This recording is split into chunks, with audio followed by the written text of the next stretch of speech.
가정의 달, 우리 마침 또 5월 8일이 또 오늘 이어서 창세기를 계속 할까 하다가 다시 그냥 내 부모를 공경하라 어버이주일 설교로 함께 시간을 나누려고 합니다. 지난주도 말씀드렸지만 하나님께서 만드신 유일한 공동체가 있다면 가정인 줄로 믿습니다. 가정은 하나님이 우리에게 주신 가장 귀한 선물이라는 게 선물. 우리가 받은 선물 많죠. 그 가운데 가장 귀한 선물이 가정이다. 근데 요즘 이 가정이 붕괴되고 가정이 바르게 서지 못하는 그런 시대를 우리가 살고 있지 않습니까?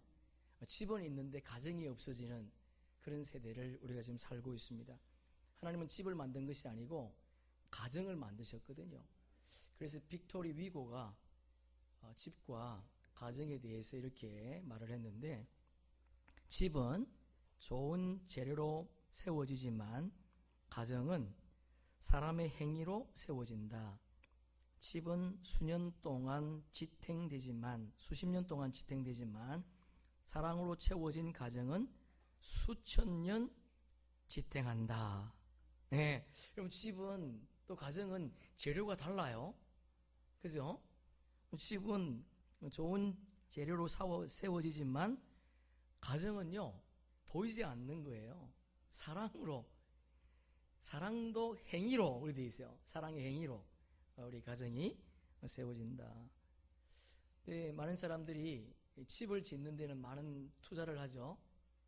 또 많은 관심을 가지지 않습니까? 근데 가정을 바르게 세우는 데에는 별로 관심이 없는 것 같아요.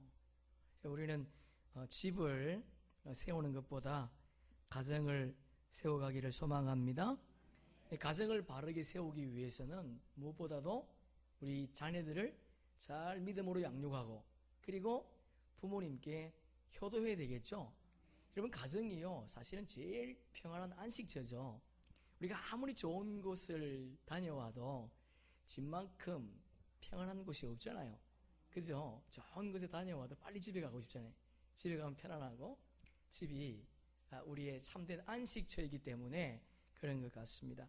여러분, 성경에서 그러면 가족을 어떻게 정의하는가 보니까 가정을 그렇게 정의해요. 서로 덮어주는 것을 연습하는 공간이다. 그렇게 얘기하더라고요. 자, 우리 한번 얘기해 볼까요? 함께 해볼까요? 서로 덮어주는 연습을 하는 공간이다. 네, 서로가 서로의 잘못을 덮어주는 것이 가정이다, 가족이다, 그렇게 말을 해요. 우리 창세기 9장 21절 함께 읽어봅시다. 포도주를 마시고 취하여 그 장막 안에서 벌거 벗은지라. 누구죠, 이 사람이? 누구죠? 노아죠. 우리 일부 예배 때는 바로 얘기하던데 신령한 분이 계셔서 그런가? 우리 김배 집사님은 바로 그냥 노아 그러더라고요. 노아죠, 그죠?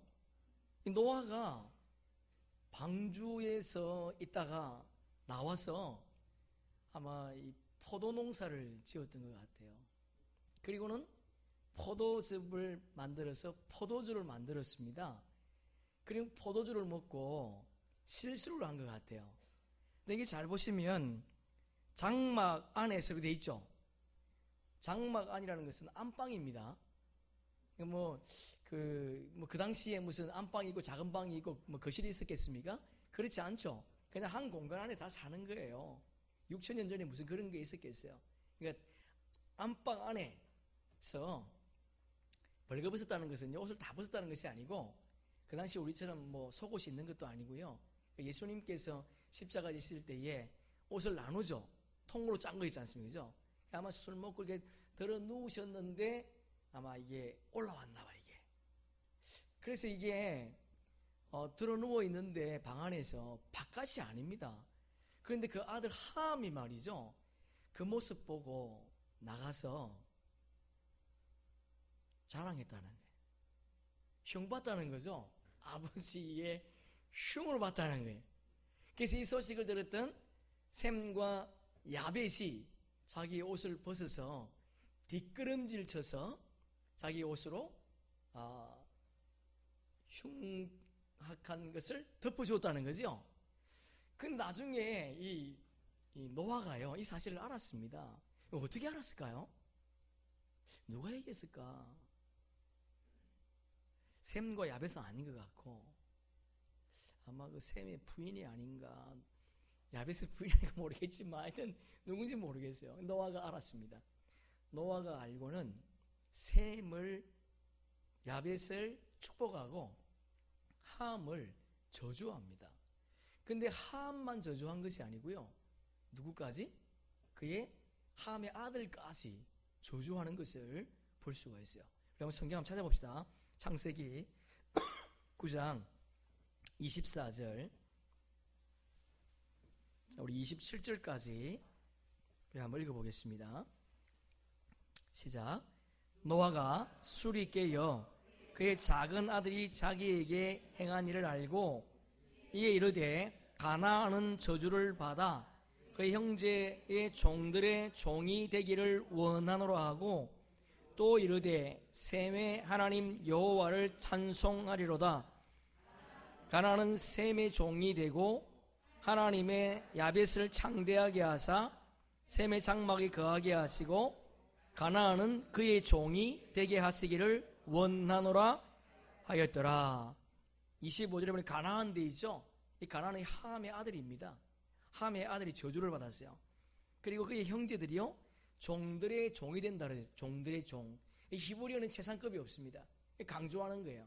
그러니까 지금 셈과 야벳의 종이 된다는 거예요. 가나안의 가족들이, 함의 아들들이 셈의 종도 되고, 그리고 야벳의 종도 된다, 그렇게 말하고 있는 거죠. 보세요. 부모가 잘못하니까 자녀까지요 이렇게 엄청난 죄악을 받잖아요. 성경에서 부모가 잘하면 1000대까지 복을 받는다 그러죠. 근데 잘못하면요 3대까지 저주를 받는데요. 여러분 3대하고 1000대는요 비교가 안 되잖아요. 그러니까 우리가 잘 섬기면요 하나님이 그 자녀에게 세컨 찬스를 주십니다. 우리가 아는 다윗이 하나님을 잘 섬겼더니 하나님이 솔로몬에게 뭐라 그래요? 네 아버지 때문에 내가 참겠다는 거죠. 그러나 이 다윗의 복은 지금까지도 이어지죠. 그 부모의 죄가 여러분 자식들에게 간다고 한번 생각해 보세요. 끔찍하지 않습니까? 정말 우리가 눈에 넣어도 아프지 않는 자식들인데 내가 잘못 믿어가지고 내 자녀가 복을 받는다, 내 자녀가 재주를 받는다, 내 자녀가 복을 받지 못한다 하면 그 걸림돌이 된다는 것 자체가 얼마나 마음이 아프겠어요. 그럴 수 있다는 겁니다. 그래서 가나안은 저주를 받고 그렇게 돼 있어요. 근데 아버지 허물을 덮어주었던 셈과 야벳은요, 셈과 야벳은 복을 받았다는 거예요. 저와 여러분의 삶 가운데 이 부모의 건의를 무시하지 않는 그런 은혜가 있기를 축복합니다. 여러분 노아가 어떤 사람이에요? 노아는 보통 사람이 아니었습니다. 우리 지난주에 살펴봤지만 창세기 6장 9절에 보니까 그분은 의인이요, 당대의 완전한 자요, 하나님과 동행하는 자였다는 거예요. 그렇게 탁월한 사람이었음에도 불구하고 노아도 실수를 할 수 있다 없다? 있다는 거예요. 여러분 우리 부모들은 완벽하지 않습니다. 사람은 누구나 완벽하지 않습니다. 부모도 마찬가지예요. 완벽한 부모는 아무도 없다는 거예요. 노아가 이렇게 당대의 완전한 자고 의인이고 하나님께 동행했지만 그에게 실수가 있었다면 우리 부모님도 실수를 할 수 있다는 겁니다. 여러분 어버이 주일을 맞이해서 한번 돌아보시고 내가 부모님의 마음을 아프게 했다든지 또 부모님을 아예 용서하지 못하는 것이 있다면 이 시간 용서하시고 또 부모님 이해하시고 잘못한 것을 회개하며 주님 앞에 나아갈 수 있기를 소망합니다. 여러분 성경은요 1600년 동안 그리고 40여 명의 사람에 의해서 성령의 감동으로 기록된 거예요. 하나님이 직접 쓴 것이 아닙니다. 그런데 하나님께서 직접 쓴 것이 있어요. 예수님도 이 땅에 오셔서 글을 남기지 않았습니다. 땅바닥에 글을 썼지만 지우셨죠. 그런데 하나님께서 친히 글을 쓰셔서 모세에게 주었던 것이 있지 않습니까? 그게 십계명 두 돌판이에요. 우리 스크린 한번 볼까요? 네, 이 보면 참 모세가 잘생겼어요, 그죠? 근데 이게 두 돌판을 들고 서 있습니다. 근데 이 두 돌판이 1계명과 4계명 한 돌판에는 그 1계명과 4계명은요 하나님과 우리와의 관계에 대해서 기록해 놨어요. 그리고 5계명부터 10계명 6가지 계명은요 사람과 사람과의 관계를 기록해 놨습니다. 그런데 두 번째 돌판 5계명부터 10계명에 맨 먼저 기록된 것이 뭔가 하면 너희의 부모를 뭐하라? 공경하라. 그렇게 되어 있습니다. 그리고 이 두 돌판의 이 5계명부터 10계명은 가정에 대한 계명이에요. 가정에서 사람과의 관계를 어떻게 할 것인가 그에 대해서 가정에 대한 것을 강조하고 있는 것을 볼 수가 있습니다. 제가 스크린에 띄워놨는데요. 7번째 계명이 간음하지 말라 그렇게 되어 있지 않습니까? 이 간음하지 말라는 것은 남의 가정을 파괴하지 말라는 거예요. 또 8계명 도둑질하지 말라는 것은 남의 가정의 환경을 소중히 여기라는 겁니다. 그리고 10계명은요 내 이웃의 아내와 남종의 여종을 탐내지 말라. 행복의 이유를 다른 곳에 찾지 말고 여러분 가정에 찾아라는 겁니다. 여러분 절대적으로 우리는 다른 집에 다른 남편, 다른 아내에게 신경 쓸 틈이 없어요. 근데 우리의 관심사는 우리가 아니고 우리 옆집이죠. 우리 옆집 남편, 옆집 아내는 이렇게 하던데 옆집 남편이 이렇게 하던데 뭐 이렇게 말하면 안 된다는 거예요. 하나님이 적당하게 골라서 주신 줄로 믿습니다. 이렇게 하나님은 가정에 대해서 6가지 계명을 주시면서 강조하고 있습니다. 그러나 여러분 오늘날 우리 현실을 돌아보면 우리 나라가 OECD 국가 가운데 이혼율이 1위죠. 여러분 창세기에 보면 하나님께서 아담을 하와를 만드시고 하와가 아담을 찾아간 것이 아닙니다. 우리가 알고 있지만 하나님께서 하와를 아담에게로 데리고 갔어요. 그러니까 결혼의 주체가 인간이 아니라는 거예요. 사람이 아니고 하나님이라는 겁니다. 우리의 관점 속에 결혼은 내가 주체가 되어서 했어 그렇게 말하면 가정은 쉽게 깨어집니다. 그러나 결혼의 주체가 내가 아니고 하나님이라면 참을 수 있는 거예요. 인내할 수 있는 겁니다. 그러니까 여러분 결혼의 주체가 우리가 아니에요. 늘 기억하세요. 결혼의 주체는 하나님이라는 것을 기억하시면서 그 가정을 잘 지킬 수 있기를 소망합니다. 그리고 부모 공경에 대해서도 성경은 강조하고 있다는 것을 다시 한번 우리가 보면서 정말 우리 부모님을 잘 섬겨야 되겠구나. 마지막 때에 어떤 삶이 있는가 사도 바울이 이렇게 소개하는데 우리 함께 읽어볼까요? 너는 이것을 알라. 말세에 고통하는 때가 이르러 사람들이 자기를 사랑하며 돈을 사랑하며 자랑하며 교만하며 비방하며 부모를 거역하며 감사하지 아니하며 거룩하지 아니하며. 여러분 마지막 때 종말 시대에 일어날 현상 가운데 하나가 부모를 뭐 한다고요? 거역한답니다. 부모를 가볍게 여긴다는 거죠. 부모를 멸시한다는 거죠. 부모를 경홀히 한다는 거예요. 그리고 잠언서 23장에 보니까 너를 낳은 아비에게 청종하고 내 늙은 어미를 경히 여기지 말라. 그리고 신명기 함께 읽습니다. 그의 부모를 경홀히 여기는 자는 저주를 받을 것이라 할 것이요 모든 백성은 아멘 할지니라. 여러분 이 말이 우리가 아멘이 됩니까? 부모를 경홀히 여기면 저주 받는데요. 그럼에도 하나님은 저주 받을래? 아멘 하라는 거예요. 그 말에 동의하라는 겁니다. 여러분 우리가 이 말을 들으면 맞아. 정말 그래 맞는 거야. 그렇게 동의할 사람도 있지만 동의 안 되는 사람도 있잖아요. 부모가 나에게 해준 게 없잖아. 내가 자랄 때 부모가 해준 게 없어요. 여러분 매스컴 보세요. 여러분 매스컴 보니까 아이가 운다고 말이죠. 세탁기에 넣고 돌리는 부모도 있습니다. 아니 자기 컴퓨터 게임하는데 애가 떠든다고요. 때리는 부모도 있습니다. 그래서 굶기지 않습니까? 그래서 이번에 신문에 한번 나왔죠. 막 애가 학생 1학년짜리인데도 성숙이 안 돼가지고 배짱 말하는 아이 우리 보지 않았습니까? 말 안 듣는다고 때려가지고 죽었는데 그 아이를 안매장시키는 그런 부모도 있습니다. 성장할 때 우리에게 아무런 도움이 되지 않는 부모가 있어요. 그러나 성경은요, 뭐라고 얘기하는가? 자, 우리 한번 에베소서 함께 읽습니다. 자녀들아, 주 안에서 너희 부모에게 순종하라. 이것이 옳으니라. 내 아버지와 어머니를 공경하라. 너희 부모, 내 아버지, 어머니, 너를 낳아준 부모기 때문에 조건이 없다는 거예요. 너를 낳아준 부모기 때문에 순종하고 공경해야 된다는 거예요. 부모가 나에게 해준 것이 없어도 부모가 악하냐 선하냐 그건 조건이 없습니다.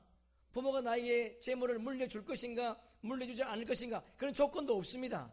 부모가 많이 배웠는가 배우지 못했는가 그런 조건도 없어요. 유익한 사람인지 무익한 사람인지에 대한 조건이 아무것도 없습니다. 내가 성장할 때 도움을 주었는가 주지 않았는가 그것도 없습니다. 나를 낳아준 부모이기 때문에 그 부모에게 뭐하라고요? 순종하래요. 나를 낳아준 부모이기 때문에 나에게 해준 건 없지만 내가 성장할 때 오히려 나에게 해가 되었지만 그래도 그분께 공경하라 그렇게 말씀하고 있어요. 이런 순종이라고 하는 단어는 히파코라는 단어인데 복종하다, 경청하다 그런 말이에요. 이런 부모 말을 경청해야 돼요. 너희네가 또 잔소리 안 해. 그런 말 하지 말라는 거예요. 부모가 잔소리해도 들어주라는 거예요. 경청, 무겁게 들으라는 겁니다. 그리고 복종하라. 공경이라는 단어가 타마오라는 단어입니다. 타마오. 무겁게 여기다 높은 가치를 두다 그런 말이에요. 자, 우리 요한계시록 함께 읽어봅니다. 내가 또 들으니 하늘 위에와 땅 아래와 바다 위에와 또 그 가운데 모든 피조물이 이르되 보좌에 앉으시니와 어린 양에게 찬송과 존귀와 영광과 권능을 세세토록 돌릴지어다 하니. 이게 천상에서 예배죠, 그죠? 그때에 천상의 예배자가 주님 앞에 뭐라 그래요? 찬양과 존귀와 영광과 권능을 영원토록 받으시옵소서 그렇게 올려드리는 거예요. 이 존귀라는 단어가 타마오입니다. 그러니까 하나님을 존귀하게 여기는 것처럼 그분을 찬양하며 경배하는 것처럼 우리 부모를 그렇게 찬양하며 경배하라 그렇게 말하고 있는 거예요. 쉽지 않죠? 레위기 한번 읽어볼까요? 너희 각 사람은 부모를 경외하고 나의 안식일을 나는 너희 하나님 여호와니라. 이 경외라는 단어가 야레입니다. 야레. 우리 경외는 잘 알죠? 두렵고 떨림으로 그분을 섬기라는 거예요. 두렵고 떨림으로. 여러분 우리가 주님을 두렵고 떨림으로 섬겨야 되지요? 주님이 말씀하시는 것을 그냥 하찮게 여기는 사람 누가 있겠어요? 아무도 없죠. 주님이 말씀하시면 순종하기로 결단이 되어 있지 않습니까? 두렵고 떨림으로 그분을 바라보지 않습니까? 예수님께서 40일 금식할 때에 성령이 끌려서 사단이 예수님을 시험하죠. 마지막 시험이 뭐예요? 높은 성전에 데리고 올라가서 천하만국을 다 보여줍니다. 온 땅을 다 보여줘요. 네가 만약 나에게 절만하면 이 모든 것을 너에게 다 주겠다는 거예요. 우리 지난주 오후에 살펴봤지만 발람이라고 하는 선지자가 선지자인데 재물을 많이 갖다 주니까 선지자의 직분을 던져버리죠. 그리고 재물에 눈이 어두워서 쫓아가지 않습니까? 그런데 예수님은 인성을 가지고 있는 그 예수님이 천하만국을 다 보여주면서 이 모든 건 너에게 주겠다고 하지만 예수님께서 뭐라고 말씀하시는가? 자, 우리 한번 함께 읽어보겠습니다. 이에 예수께서 말씀하시되 사탄아 물러가라. 기록되었으되 주 너희 하나님께 경배하고 다만 그를 섬기라 하였느니라. 이 경배하라, 경배하라, 예배하라, 경배하라, 경외하라 그런 말이에요. 하나님만 경배하라, 하나님만 경외하라 그런 말입니다. 여러분 세상의 재물은 잠깐이에요. 재물을 보시고 주님을 배반하는 자가 되지 마시고 예수님 보시고 재물을 배반하는, 예수님 때문에 재물도 가감하게 버릴 수 있는 그런 저와 여러분 되기를 소망합니다. 예, 경외 여기 써 있다는 거죠. 출애굽기 봐도 이런 내용이 나오지 않습니까? 1장에 보니까 여러분 요셉을 알지 못하는 바로 왕이 등장합니다. 그런데 이스라엘 백성들이 이집트 사람들보다 더 많아지는 거예요. 너무 아이를 잘 낳으니까 히브리 산파를 불러서, 여러분 이 애굽 사람들은요 히브리인들을 부정하게 여깁니다. 그래서 산파도 애굽의 산파를 보내는 것이 아니고 히브리 산파를 보내요. 그래서 애굽의 바로 왕이 히브리 산파를 다 불러들입니다. 전부 다 불러들여서 내 말을 듣지 않으면 너 죽는다는 거예요. 뭘 명령하는가? 히브리 여인이 아들을 낳으면 무조건 죽이라는 거예요. 무조건. 그런데 히브리 산파가 죽이지 않습니다.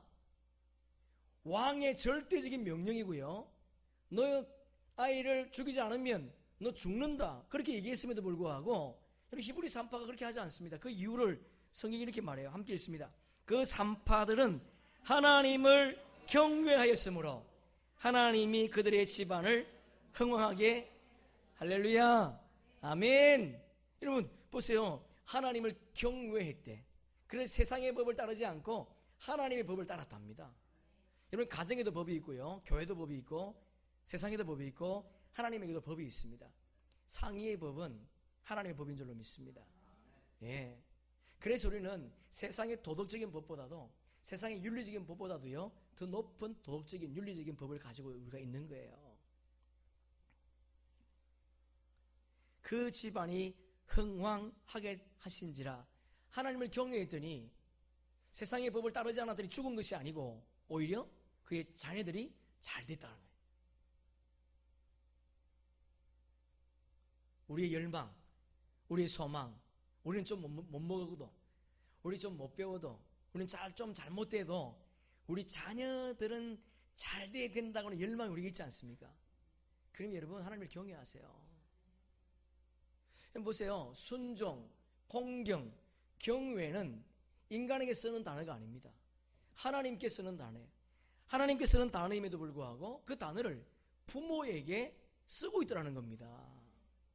그러니까 여러분 하나님께서 우리를 향해서 부모를 어떻게 섬길 것인가, 뭐 이게 말씀은 더 이상 안 들어도 알 수 있잖아요, 그죠? 그래도 봐야 되겠죠. 자, 이 소리 몇 가지 우리 한번 살펴보려고 그래요. 왜 부모에게 순종하고 부모를 공경해야 되는가? 에베소서 6장 1절 다시 한번 읽어봅시다. 자녀들아, 너희 부모를 주 안에서 순종하라. 이것이 옳으니라. 이 옳다라고 하는 단어는 디카이오스. 이 옳다라고 하는 단어는요, 본질적으로 옳다는 겁니다. 예를 들면, 여러분, 세상은 자꾸 법이 바뀌지 않습니까? 왜냐하면 세월을 살아보니까 이 법이 틀리더란 말이에요. 그래서 법을 자꾸 바꿔요. 그런데 이 디카이오스라는 단어는요, 본질적으로 옳다는 거예요. 다시 말해서 창조 질서, 그리고 자연 질서 속에 포함된다는 겁니다. 무엇이? 부모를 공경하는 것이. 예를 들면 여러분 해가 뜨면 지지 않습니까? 그 창조 질서죠. 봄이 지나면 여름이 옵니다. 여름이 지나면 가을이 옵니다. 가을 타는 남자들 있지 않습니까? 가을이 지나면 겨울이 옵니다. 이것이 자연 질서예요. 여러분 어미새가 새끼를 낳았는데 새끼새를 어미가 먹이를 주지 않으면 새끼새는 죽습니다. 그리고 어미새는요 늘 그 새끼새가 독수리나 뱀에 의해서 죽을까봐 늘 노심초사하고 지킵니다. 여러분 새끼새가 어미새에서 알을 까고 나와가지고 엄마한테 엄마 나 이상 도움이 필요 없어요. 음식 안 갖다 줘도 되고요. 제 몸은 제가 지킬게요. 그렇게 할 수 있습니까? 아니라는 거예요. 자연 질서라는 거예요 이게. 그러니까 부모를 공경하는 것은 자연 질서라는 거예요. 창조 질서. 여러분 저와 여러분이 부모를 왜 공경해야 되는가? 첫째는 하나님의 창조 질서다. 그렇게 말하고 있는 거죠. 두 번째 보니까 왜 부모를 공경해야 되는가? 부모는 하나님의 대리인이야, 대리인. 여러분 1과 4계명에는 하나님과의 관계지만 6과 5와 10계명은요 인간과의 관계입니다. 거기에서 동등하게 하나님과 부모를 함께 견주어 놓고 있다는 거예요. 그래서 여러분 부모를 왜 공경해야 되는가 하면 부모님이 하나님의 대리인이라는 거예요. 여러분 하나님은 우리에게 복을 주기를 원하시고요, 잘못하면 저주합니다. 여러분 노아도 자기 아들을 저주했습니다. 부모가 여러분 저주할 수도 있다는 거죠. 그러면 안 되지만 노아도 자기 자녀를 저주하더라고요. 그러니까 여러분, 부모가 하나님의 대리인이랍니다. 대리인. 자, 우리 한번 창세기 27장 38절 함께 있습니다. 에서가 아버지에게 이르되 내 아버지여, 아버지가 빌 복이 이 하나뿐이니까 내 아버지여 내게 축복하소서, 내게도 그리하소서 하고 소리를 높여. 예, 우리가 지난주에 살펴봤기 때문에 이 내용을 뭔지 알겠죠, 그죠? 지금 이삭이 죽기 일보 직전이라는 거지요. 근데 사실 안 죽었어요. 이삭이 오랫동안 더 살았습니다. 하여튼 이제 죽음을 앞두고 자기 아들, 첫째 아들 에서를 불러들이죠. 내가 너를 마음껏 축복하고 싶다는 거예요. 그래서 나가서 사냥해서 별미를 만들어 오면 내가 그거 먹고 힘을 내어가지고, 배고프면 축복이 잘 안 되잖아요. 그러니까 힘을 내서 내가 축복해 줄게. 그래서 이 에서가 사냥해서 이 별미를 만들어 오죠. 그 사이에 누가? 야곱이 쏙 들어가가지고 아버지를 속이고 형을 속이고 그 장자의 복을 다 받지 않습니까? 그리고는 에서가 등장했어요. 그래서 아버지께 나에게 더 줄 복이 없습니까? 그걸 묻지 않습니까? 여러분 잘 생각해 보세요. 여러분, 에서가 하나님께 복을 빌지 말고, 아니 아버지께 복을 빌지 말고 하나님께 복을 빌 수 있잖아요. 그런데 에서는 하나님께 복을 빌지 않고요, 자기 아버지에게 지금 복을 빌고 있습니다. 아버지 나에게 복을 달라는 거예요. 무슨 말이에요? 그리스도인의 가정의 아버지는 하나님의 대리자라는 거예요. 대리자. 여러분, 남자가 이렇게 소중합니다. 남편이. 만약에 여러분 남편이 예수를 안 믿으면 부인이 대리자가 될 수 있겠죠. 예. 여러분, 성경은 부모가 하나님의 대리인이라 그렇게 말하고 있어요. 예수님도 육신의 삶을 살 때에 부모님께 효도했습니다. 우리가 잘 알고 있는 것처럼 이스라엘 백성들은 1년에 3차례 예루살렘 성전으로 올라가지 않습니까? 나사렛에서 예루살렘 성전으로 가려고 그러면 아무리 빨리 가도요 1주일 이상 걸립니다. 그러면 일주일 걸리죠. 내려올 때 일주일 걸리죠. 그리고 또 6월절 절기가 일주일이죠.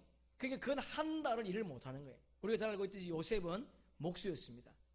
그 당시에 목수들은요 일일이 찾아다녀야 됐어요. 근데 요셉은 아마 일을 잘했던 것 같아요. 6월절 행사가 끝나자마자 빨리 바리바리 짐을 싸가지고 집으로 갔어요. 근데 하루길 지났는데 보니까 당연히 아기 예수님도, 어린 예수도 함께 올 줄 알고 봤더니 예수가 안 보이는 거예요. 그래서 예수를 찾아 물어 다시 예루살렘까지 올라간 기간이 3일입니다. 하루길 3일길 4일이 걸린 거예요. 예루살렘에 다시 예루살렘에 가보니까 성전에 예수님이 유대 랍비와 대화를 하고 있는 거예요. 12살 아이가 유대 랍비들과 선생들과 함께 성경을 질문하고 답을 하고, 여러분 그 말을 들었던 유대 랍비들이 놀랍게 여기지 않습니까? 그래서 아버지 요셉이 그리고 어머니가 마리아가요 혼을 냅니다.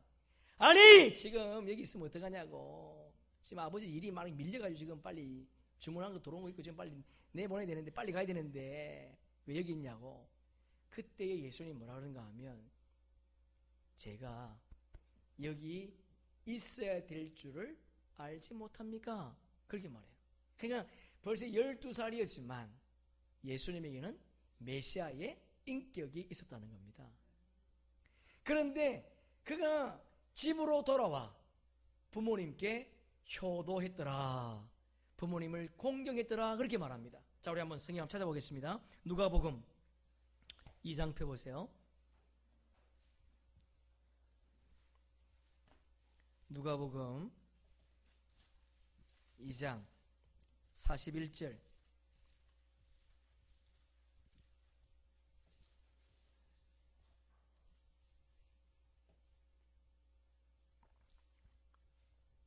우리 51절까지 우리 함께 읽어보겠습니다. 시작. 그의 부모가 해마다 6월절이 되면 예루살렘으로 가더니 예수께서 12살 되었을 때에 그들이 이 절기와 갈례를 따라 올라갔다가 그 날들을 마치고 돌아갈 때에 아이 예수는 예루살렘에 머무셨더라. 그 부모는 이를 알지 못하고 동행 중에 있는 줄을 생각하고 하루 길을 간 후 친족과 아는 자 중에서 찾되 만나지 못함에 찾으면서 예루살렘에 돌아갔더니 사흘 후에 성전에서 만난즉 그가 선생들 중에 앉으사 그들에게 듣기도 하시며 묻기도 하시니 듣는 자가 다 그 지혜와 대답을 놀랍게 여기더라. 그의 부모가 보고 놀라며 그의 어머니는 이르되 아이야 어찌하여 우리에게 이렇게 하였느냐? 보라 내 아버지와 내가 근심하여 너를 찾았노라. 예수께서 이르시되 어찌하여 나를 찾으셨나이까? 내가 내 아버지 집에 있어야 될 줄을 알지 못하셨나이까 하시니 그 부모가 그가 하신 말씀을 깨달지 못하더라. 예수께서 함께 내려가사 나사렛에 이르러 순종하여 받드시더라. 그 어머니는 이 모든 말을 마음에 할렐루야. 네, 여러분 메시아이신 예수님께서도 그 부모의 말을 어떻게 해요? 순종하여 받으셨다. 부모님께 공경했다. 그렇게 성경은 말하고 있습니다. 부모가 하나님을 대신하는 대리자라는 거예요. 그럼 우리가 어떻게 부모님을 효도하고 섬길 수 있을까? 이 땅에서. 여러분 우리는 세상 사람들과 다른 방법으로 부모님을 섬기게 됩니다. 우리 오늘 기도했던 것처럼 주 안에서 우리가 섬겨. 주 안에서. 자, 그럼 어떻게 우리가 부모님께 효도할 수 있는가? 그리스도인은 부모님이 살아계실 때 효도해야 된다는 거예요. 송강정철 선생님이 잃어버린 부모님을 기억하면서 썼던 시가 있죠. 그 글귀 가운데 이런 글귀가 있습니다. 어머님 살아계실 때 섬기기를 다하여라. 어버이 살아계실 때 한 번 가신 뒤에 애달프다 의하리. 생전에 고쳐 못할 일은 이뿐인가 하노라. 예, 이거밖에 없다는 거예요. 부모님이 떠나가 버리면 효도할 수 있는 방법이 없다는 겁니다. 여러분 생각해 보세요. 돌아가신 부모님께 장례식을 잘 치러드리는 것이 효도겠습니까? 부모님 돌아가시고 제사상을 막 부르짖도록 올려놓는 것이 효도하는 건가요? 그렇지 않다는 거예요. 그 제사상은요 우리가 먹지 않습니다. 어떤 사람들은 죽은 귀신이 와서 먹는다 그러는데 우리는 죽은 귀신이 안 되는 거예요. 우리는 사단이 장난치는 거 사단이죠. 귀신이죠. 우리는 말 그대로 죽으면 낙원으로, 죽으면 음부로 가는 줄로 믿습니다. 우리는 낙원에 가기를 소망합니다. 예, 여하튼 여러분 세상에 살아계실 때 부모님께 효도해야 된다는 거예요. 여러분 10가지 계명이 중요하죠. 10가지 계명이 중요하지만 우리가 죽을 때까지 9가지 계명은요 늘 지켜야 돼요. 그러나 한 가지 계명, 제5계명은 너의 부모를 공경하라. 그 계명은요 불현듯 사라질 수 있다는 거예요. 부모님이 떠나가 버리면 더 이상 그 계명은 나에게 아무런 가치가 없을 수 있다는 거죠. 그래서 우리는 살아계실 때 부모님께 효도해야 됩니다. 여러분 좋은 글귀가 있어요. 보니까 제목이 사랑합니다 내 어머니 아버지라는 글인데 너무 좋아서 제가 한번 옮겨봤습니다. 우리 어머니는 엄마가 보고 싶지 않은 줄 알았습니다. 내가 우리 엄마를 보고 그랬다는 거예요. 우리 어머니는 엄마가 안 보고 싶은가 봐. 근데 어머니의 몸은 절대 아프지 않는 어떤 특별한 몸인 줄 알았습니다. 저희 엄마는 사실 그랬던 것 같아요. 어머니는 일찍 일어나고 늦게 잠드는 것을 좋아하시는 줄 알았습니다. 어머니는 특별히 좋아하는 음식이 없는 줄 알았습니다. 늘 먹으면 생선 꼬다리 아니면 머리만 먹죠. 좋은 거는 자식 주고. 어머니는 짧은 파마머리만 좋아하는 줄 알았습니다. 어머니는 얼굴이 고와지고 몸매가 날씬해지는 것에는 전혀 관심이 없는 줄 알았습니다. 어머니는 언제까지나 우리 곁에 계실 줄 알았습니다. 우리 아버지는 단 하루라도 쉬는 것을 좋아하지 않는 줄 알았습니다. 아버지 안주머니에는 늘 돈이 넉넉히 들어있는 줄 알았습니다. 아버지는 좋아하는 운동도 취미도 없는 줄 알았습니다. 아버지는 우리가 하는 말을 귀담아 듣지 않으시는 줄 알았습니다. 아버지 눈에는 눈물이 한 방울도 없는 줄 알았습니다. 내가 자식이었을 때는 미처 몰랐더랍니다. 부모님이 그랬듯 나도 이제 내 자식의 부모가 되어보니 알겠습니다. 참으로 어리석게도 이제서야 알아차린 부모님의 가슴과 그 눈물을 가슴에 담고 부모님의 사랑이 무척 그리운 이 시간에 지금은 하늘나라에서 지켜보시는 고마우신 두 분께 외쳐봅니다. 우리 함께 해볼까요? 사랑합니다. 내 아버지, 어머니, 내 어머니, 아버지. 예, 여러분, 우리가 살아계신 그분 늘 곁에 있을 줄 알았는데 그렇지 않다는 거예요. 우리가 철이 안 들어서 그러죠. 남자는 죽을 때까지 철이 안 든다 그러다며요.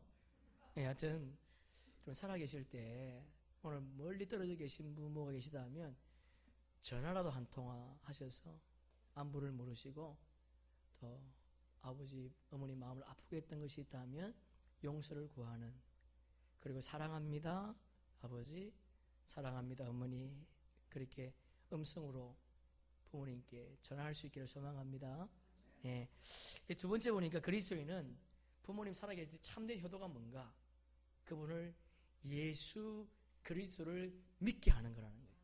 여러분, 부모님께 아무리 잘해줘도요, 진짜 잘해주는 것은요, 부모님을 예수 믿게 하는 거예요. 부모님을, 예수를 잘 믿게 하는 겁니다. 여러분, 이 땅에 예수 믿는 사람 많습니다. 근데 중요한 거는요, 잘 믿어야 돼요. 내 부모가 교회 안에 들어왔다는 건 기쁨이지만 교회 안에 들어왔음에도 불구하고 아직도 세상 속에 있다면 그 부모를 위해서 기도해야 돼요. 만약에 그 부모가 예수 믿지 않는다면 금식하며 기도하세요. 무릎 꿇고 기도하세요. 그 어머니 아버지가 영원한 세상에서 영원히 살 수 있도록 그렇게 기도하는 저와 여러분 되기를 축복합니다. 왜 부모님을 예수 믿게 하는 것이 효도인가? 우리에게는 영원한 세상이기 때문에 그래요. 이 땅이 마지막이 아닌 것을 알기 때문에 그렇지 않습니까? 이 땅에 태어난 모든 사람은 영원하거든요.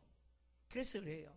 그래서 우리는 그분이 예수 믿게 하고, 그리고 어떻게 하든 그분이 예수를 잘 믿을 수 있도록, 그래서 주의 나라에 상급을 받을 수 있는 그런 부모가 될 수 있도록 만드는 것이 우리의 또 하나의 사명인 줄로 믿습니다. 우리 누가복음 함께 읽어봅니다. 이르되 그러면 아버지여 구하노니 나사로를 내 아버지 집에 보내소서. 내 형제 5이 있으니 그들에게 증언하게 하여 그들로 이 고통받는 곳에 오지 않게 하소서. 우리가 잘 알고 있는 내용이죠. 예수님이 친히 비유로 말씀하신 겁니다. 우리가 알고 있는 것처럼 부자가, 이게 아버지 그러잖아요. 부자도 죽으면 당연히 천국 갈 줄 알았습니다. 나는 죽으면 천국 가. 근데 실상 가보니까 지옥이었어요. 지옥이 얼마나 고통스러운가.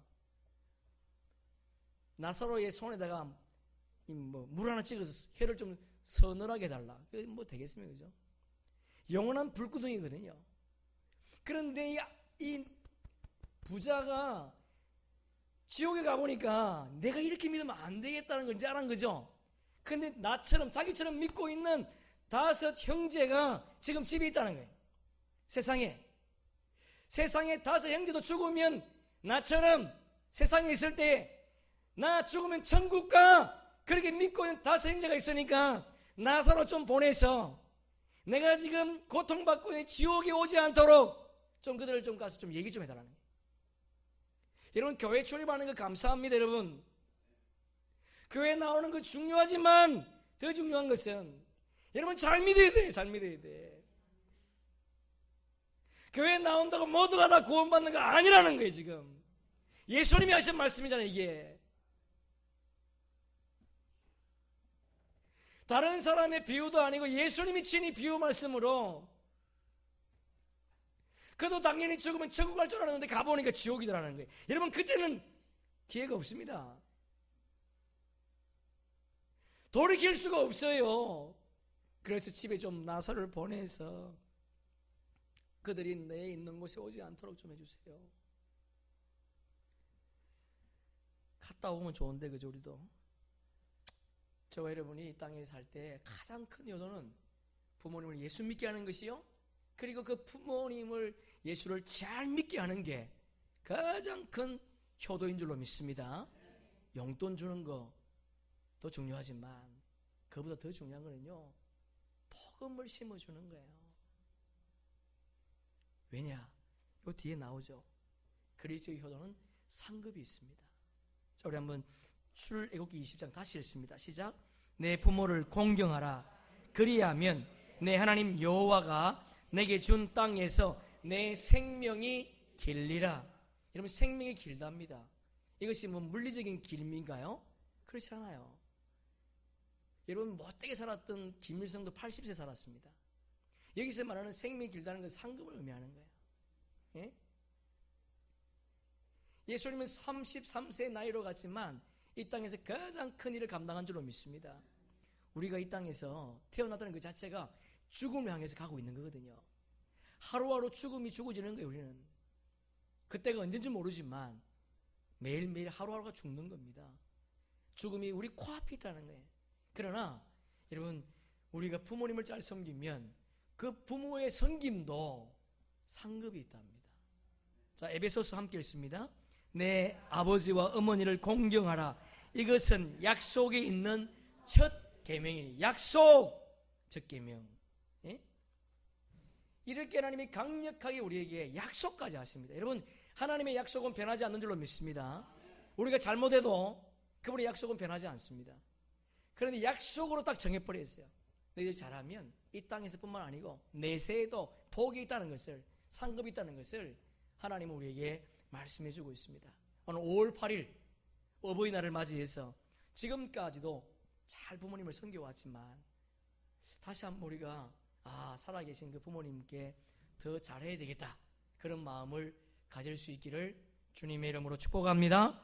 네, 말씀을 정리합니다. 여러분, 가족은 어떤 건가?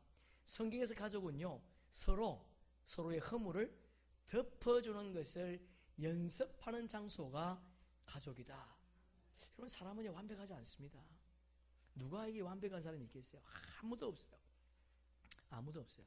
그러니까 서로가 서로의 허물을 덮어주는 그런 아름다운 가정 되기를 주의 이름으로 축복합니다.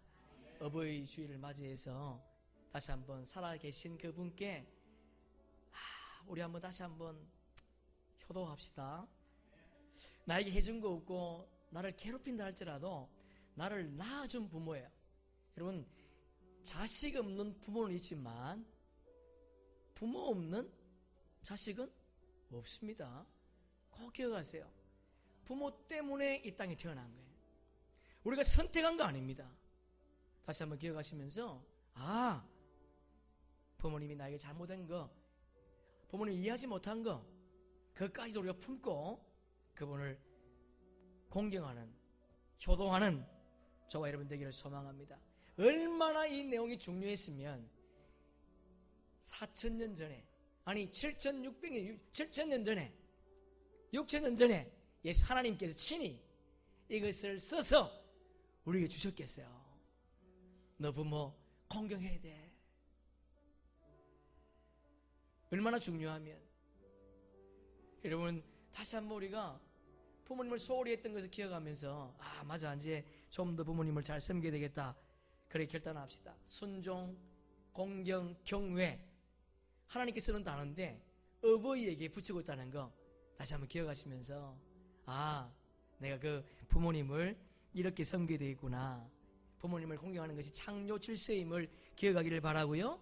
부모님이 하나님의 대리자임을 기억하시면서 부모님이 내 모습 보고 마음껏 축복할 수 있도록, 저놈 축복해야겠다, 정말 진심으로 우러나는 축복을 자녀들에게 할 수 있는 부모, 또 그렇게 만드는 우리 자녀들 되기를 소망합니다. 살아계실 때 효도합시다. 살아계실 때 그분을 예수 잘 믿게 합시다. 예수 믿지 않는다면 예수를 믿게 합시다. 그래서 하나님의 상급을 받는 저와 여러분 되기를 주의 이름으로 축복합니다. 노니스님 잠깐 나오시고요. 우리 성경 한 절 찾습니다. 골로새서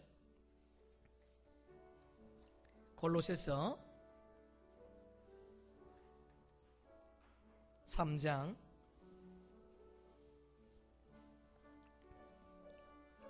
20절.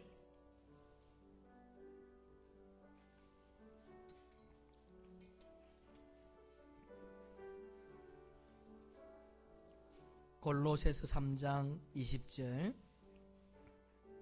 우리 함께 읽어보겠습니다. 시작. 자녀들아, 모든 일에 부모에게 순종하라. 이는 주 안에서 기쁘게 하는 것이니라. 저를 한번 쳐봅시다. 모든 일에. 이런 부모이기 때문에 우리가 주 안에서 모든 일에 순종하기를 바랍니다. 여러분, 주 안에 있습니다. 예수 믿지 않는 부모가 예수 믿는 우리에게 교회 가지 마, 그러나 그거 지키면 안 되겠죠. 주 안에 있으니까. 주 안에서 부모를 모든 일에 공경하는 기쁜 우리 교회 성도님들 되기를 축복합니다. 아멘. 우리 한번 찬양합시다.